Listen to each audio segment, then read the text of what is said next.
Continuing my coverage of Pro Wrestling Noah Star Navigation Premium from October 14th, 2024, we have 2 matches left. We are up to the 7th match of the night, no, the 8th match of the night, I'm sorry. The semi-main event, this is labeled.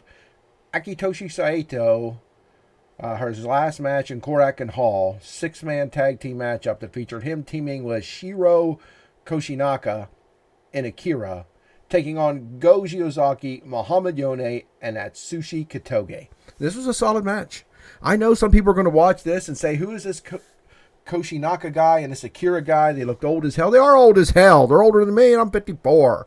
These guys, though, were pretty good. Now, I will say that Koshinaka favored the hip check, the butt, if you will, more than Iceman King Parsons ever did. I mean, this guy did more than Taguchi ever does. This guy was obsessed with this move.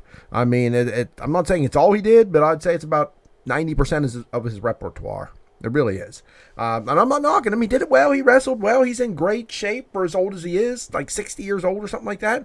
Guy looks good. I wish I'd look like that at his age. I do. That's not an insult, but I'm just saying, be prepared. If you've not seen this, he is a big fan of the hip check, if you will. But Shiozaki didn't wrestle too much in this. He did a little bit against Saito. Looked pretty good, of course. Muhammad Yone against Saito was a big part of this. The former Funky Express facing off, brutalizing each other. But honestly, it was Kotoge who got in there and took most of the punishment from Team Senior Citizen. And again, I'm a senior citizen. I'm not knocking him. I'm just telling you the truth.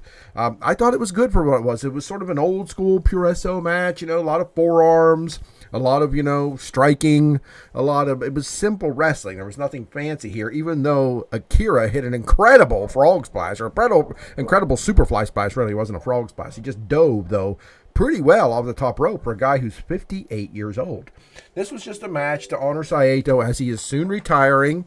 This was his last match in Korakuen Hall, and it was good. He get the big win. He pinned Kotoge after hitting his bomb finisher. I don't even know what it's called. I can't remember. You have to forgive me. But, I'm not going to tell you to skip this match. Some people are going to look at this and be excited to see it, and some people are going to look at it and think it's skippable. I don't think it's skippable. I enjoyed it for what it was. It was an old school match. It was an honorary match for Saito, who picked up the win and then, shook everybody's hand, and it was a memorable moment on a legend's way out of the sport. Was what it was, and I thought it was pretty good.